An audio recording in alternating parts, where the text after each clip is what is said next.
Bonjour, bienvenue à l'atelier du Meeple, mon nom est Martin et aujourd'hui on regarde ensemble comment fabriquer un insert pour le jeu Ecos. Ecos, le premier continent, c'est un super jeu de John D. Clair. Beaucoup de chaos quand même, il y a un petit peu de take that mais pas beaucoup. Moi j'aime pas tellement ça mais ce jeu-là où on doit recréer le premier continent et installer des populations d'animaux puis tout ça, c'est intéressant, il y a une petite mécanique où on pige des symboles et quand on accumule suffisamment d'un symbole, puis ça correspond à ce qu'on a sur nos cartes, on peut faire l'action. La carte tourne, puis elle peut être utilisée un certain nombre de fois. Même chose, si jamais vous arrivez, le symbole qui sort du sac, vous ne pouvez pas rien faire avec, vous avez un petit cadran que vous pouvez tourner. Après un certain nombre de tours, ça vous donne une action bonus. Puis si vous êtes patienté un peu plus longtemps, ça vous donne encore une meilleure action bonus. Alors ça peut être bien intéressant. C'est très amusant. Les plus gamers trouvent qu'il est so-so. Moi, je l'aime bien. J'aime ça. Jouer à ça, c'est divertissant. C'est sûr qu'avec la pige, c'est très imprévisible. Quand le symbole de fin sort, il peut sortir après trois symboles qu'on sort. Comme il peut sortir après 20, on le sait jamais. Fait qu'on ne sait pas quand est-ce que les actions vont changer de joueur et tout ça. Mais il n'y a pas de downtime dans ce jeu-là. C'est rapide. À chaque fois qu'il y a un symbole qui sort, vous avez une action à faire, vous avez quelque chose à gérer, vous devez suivre la game. Vous devez faire attention à ce que les autres font aussi. Fait que c'est quand même un bon jeu, c'est bien sympathique. Mais le rangement est horrible. Horrible, horrible, horrible. Il y a des belles tuiles de belle qualité avec des belles boîtes déjà faites. Mais il n'y a aucune façon que ça tienne dans la boîte de façon intéressante. Puis si vous voulez mettre les tuiles ensemble dans un sac, ça va vous prendre un sac de congélation grand comme ça de 30 cm, là, puis c'est tout à fait inutile. Ça sert à rien, les sacs en plastique, on le sait, on n'aime pas ça. Alors, je regarde ça avec vous autres, puis je vais vous donner un aperçu en le déballant de comment je pourrais refaire tout ça. Puis je reviens vous voir un peu plus tard pour voir qu'est-ce que j'ai fait, puis par quels moyens je m'y suis pris pour refaire du classement et du rangement dans le jeu-là.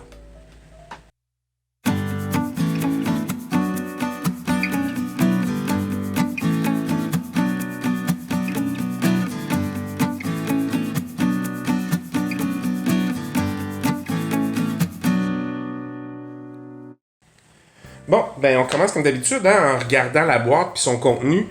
Ecos, The First Continent, le premier continent de John D. Clair. John D. Clair a l'habitude de faire des trucs intéressants. Il y a certains qui trouvent que c'est pas assez gamer. Moi, je trouve que c'est très intéressant. J'aime beaucoup le chaos dans ce jeu-là. Moi qui n'ai pas un joueur de... Alors, je me suis trouvé un petit... J'avais le mandat d'apprendre à jouer à ce jeu-là avant de l'avoir même. Alors, j'avais des instructions autrement. Alors, c'est un peu n'importe quoi. Bon, j'ai quelques sacs. Je sais pas pourquoi ils sont empilés comme ça. J'ai un board pour les scores. Alors, c'est très drôle parce qu'ils vont comme ça. 20, 21, 22. Jusque-là, ça va super bien. Si on le regarde de l'autre côté, ils ont fait une piste qui fait de 20, 21, 22 comme ça. C'est super. C'est dans ça serpente, mais c'est 43, 44, 44. Vous pouvez pas avoir 45 points sur ce côté-là. J'aime beaucoup jouer sur ce côté-là. Et qu'est-ce qu'il y a dans le sac? Bon, dans la boîte. Dans la boîte, il y a des cartes déjà. Puis là, c'est pas super parce que ces cartes-là tiennent pas ensemble. Déjà, c'est pas... ça ressemble pas à mes... On dirait pas que c'est un jeu à moi. Alors, j'ai un paquet de cartes, comme ça. Il y en a d'autres. J'ai des pièces en bois, des montagnes. J'ai aussi des arbres en bois. Il y a quelques cubes de couleurs pour marquer votre progression sur la piste de score. Ce qui est intéressant, c'est dans ce petit jeu-là, vous avez de très belles boîtes qui servent à mettre le rangement. Alors, c'est quand même super bien fait, là. Puis ça rentre comme ça ici, de l'autre côté. Ça vient le fermer.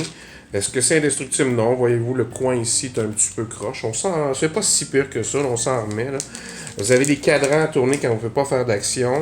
Vous avez le magnifique sac avec les magnifiques pièces en bois avec les différents symboles dessus. Alors, ça, ce côté-là, rien à redire. C'est vraiment super. Vous avez... juste ici, le restant des cartes et Comme ça. Alors, vous voyez qu'il y a quand même un certain ménage à faire ici. J'ai d'autres tokens comme ça et c'est encore bien fait. Voyez-vous, il y a un petit stop ici sur le dessus, mais ça s'ouvre en poussant ça vers l'avant. Et vos petits tokens sur un côté, mettons, c'est l'antilope ici, puis de l'autre côté, c'est encore l'antilope. Mettons qu'il y en a qui sont pas tous pareils, là. Bon. Les lions et les requins sont ensemble, comme ça. Alors, puis ça se range super facilement. Là. Vous le remettez comme ça ici, vous le rentrez doucement. Puis quand il arrive où la petite coche, il bouge pas. Vous avez vu, il n'y avait rien de ça qui traînait dans le fond. Même chose pour ceux-là. Et il y a les tuiles. Et ça, c'est un peu plate que tout soit renversé comme ça. Vous avez des tuiles pour la mer, pour des plans d'eau. Vous avez des tuiles ici qui sont toutes pareilles, ceux-là. Alors, sur un côté, vous avez la forêt, puis l'autre côté, vous avez la savane, le désert. Alors, c'est pas que ça demande un rangement super important, mais vous voyez bien que ce qu'il y a dedans tient pas en place le matériel. Et en plus, ça vient avec un horrible insert de carton, le type inutile, comme ça. Avec des rebords ces côtés, on ne comprend pas pourquoi. Et vous voyez qu'il n'y a pas beaucoup de jeux pour les mettre debout. Probablement que j'avais essayé de les mettre debout, puis ça n'a juste pas tenu. Alors ça, je vous dis tout de suite, on ne le reverra pas. On va aller à la récupération. Et j'essaierai de faire un rangement qui, quelque part, va faire que mes tuiles vont avoir un rangement très droit pour les ranger. Voyez-vous, juste en testant comme ça, là, on sent qu'il y a de l'espace en masse pour mettre toutes les tuiles sur une rangée. Puis j'ai à peu près 0,5 cm ici de haut. Fait que je vais pouvoir y mettre un fond en carton mousse. Alors, il va faire à parier que ça va aller comme ça. Qui va avoir du rangement pour les cartes. Vous voyez, ça rentre encore avec un lousse ici. Fait que j'aurai de l'espace pour mettre les pièces en bois dans d'autres sections. Un endroit pour mettre tous les petits rangements qui existent déjà. Et il y aura sur le dessus, je déposerai simplement le gros plateau comme ça. Et j'essaierai de me garder une section. Alors, probablement que les morceaux de bois vont venir ici, puis ça peut-être dans le bout ici, je verrai. Mais une section où ça reste carrément dans le sac et il y a juste un endroit pour le mettre. Alors, ça vous fait prévisualiser comment je vais concocter ça. Alors, c'est certain que je fais un insert en carton mousse pour commencer. C'est pas dit que je ferai pas, dépendamment comment ça s'arrange. Vous voyez, ces cartes-là, dans tous les cas, elles sont trop hautes parce qu'elles sont carrées. Attendez, dans tous les cas, elles sont trop hautes, elles dépassent de la boîte. Alors, je pourrais pas les mettre debout. Alors, il va falloir qu'elles soient à plat. C'est un moindre mal, c'est pas la fin du monde, mais quand même. Puis, on va essayer de voir là, comment. Je vais peut-être faire une enveloppe en origami pour pas qu'elle se promène moins, mettons, dans le rangement. Fait que je vous reviens avec tout ça. Bon, si j'essaie de faire ça rapidement, qu'est-ce que j'ai fait? Ben, j'ai pas fait grand-chose. J'ai fait un de mes cadres standards. J'ai même pas enlevé le collant parce qu'il va être dans la boîte, on le verra pas. J'ai fait mon carré de fond de boîte. J'ai fait comme d'habitude, c'est-à-dire que j'ai des joints qui sont faits comme ça parce que le fond de corps, j'ai des joints parce que le carton plume est pas assez long, fait que j'ai des joints comme ça, mais j'ai aussi des joints qui sont pliés, hein, en faisant une incision ici à 45 degrés, mais en coupant pas à travers. Fait que j'ai un autre joint collé ici, puis l'autre joint plié comme ça. Fait que ce que je veux faire, c'est peut-être mettre du poids vers le bas de la boîte. Alors moi, comme je store mes jeux debout, donc je vais prendre la boîte comme ça, qui va être storée debout, je vais la virer comme ça, et je vais mettre le plus pesant dans le fond ici, je pense. Alors, je rentre doucement comme ça. Au préalable, j'ai mis toutes les tuiles ici. Ça, c'est du poids. J'ai mis ici les petits en haut. C'est des petits jetons de carton. Puis ici, c'est des mini-cubes. Vous vous souvenez que j'ai montré peut-être tantôt. En bois. Voyons. toujours mieux d'aligner ici. On voit ce qu'on fait. Voilà. Et ici, qu'est-ce que je vais mettre avec? Ben, je vais mettre tout simplement mon sac avec les jetons. J'ai fait pour les cartes des boîtes massues qui fit dans la... Alors, les cartes rouges ont une boîte rouge, puis les cartes bleues, ben, j'avais ce petit violet là qui se rapprochait. Alors, je les place ici. Alors, je mets toujours le poids dans le bas parce que ça va être storé debout, comme je disais.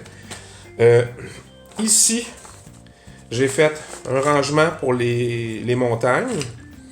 Alors, j'ai pris dans les mêmes teintes. Et il me restait... Là, j'ai essayé autre chose pour celui-là.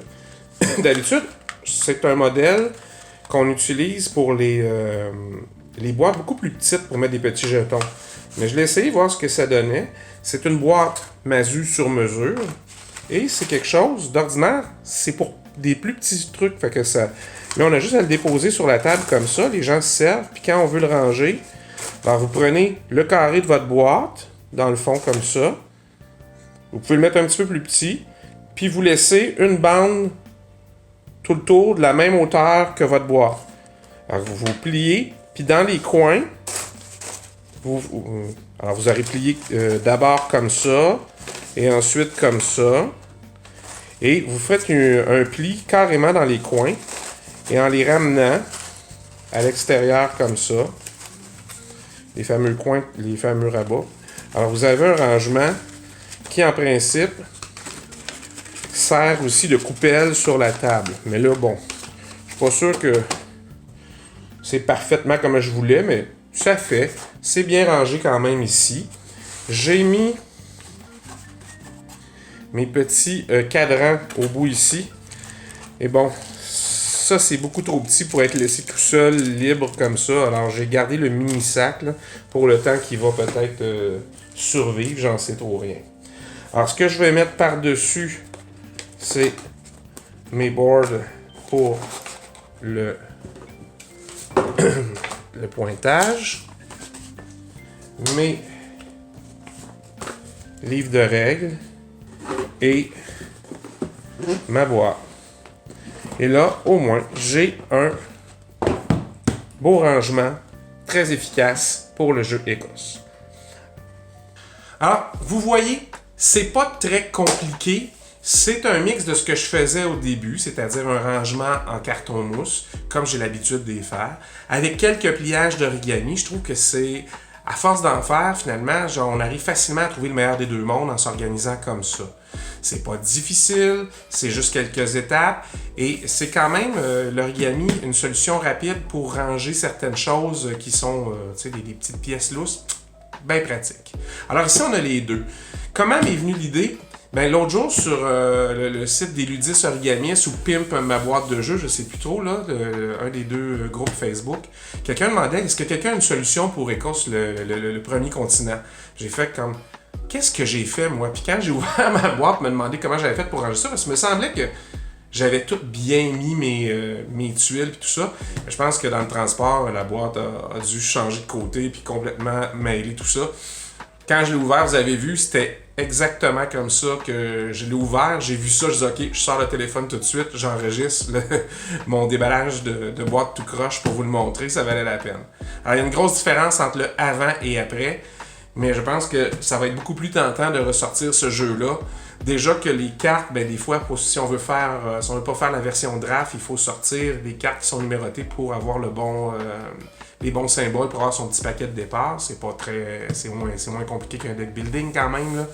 Il y a un léger aspect de rien de ça là-dedans, mais c'est tout petit. Alors, voilà. Si vous avez des commentaires, n'oubliez pas, vous pouvez les laisser sous la vidéo. Je réponds toujours aux commentaires que vous m'écrivez. Merci des fois de me poser des questions parce que ça me donne des idées comme celle-là. Et là, j'ai un autre jeu qui est très bien rangé, prêt à servir. Alors, on se revoit la prochaine fois. Au revoir!